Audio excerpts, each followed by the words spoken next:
Welcome to Penrose Learning, where we make understanding easy. You start by identifying the paint. Water-based lifts differently than oil-based, so make that call first. Use a dull knife or spoon to gently scrape off any excess. Do not rub, which pushes pigment deeper.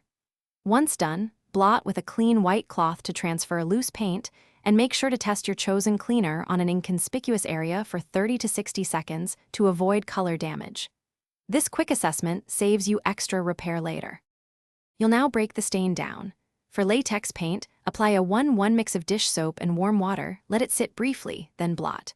For oil-based or enamel paints, use isopropyl alcohol or acetone sparingly, work from the outside in to avoid ring staining.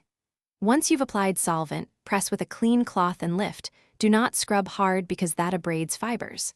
Repeat cycles of apply, wait, and blot until the paint transfer slows, and the stain. Finish by rinsing the treated area with clean water and blotting to remove any chemical residue. This prevents sticky resoiling. Once mostly clear, use a carpet shampoo or enzyme cleaner to lift remaining pigment and restore pile texture. Make sure to rinse again. If fibers look matted, gently brush in the nap direction and air dry. If a stubborn tint remains, test a small area solvent or contact a professional.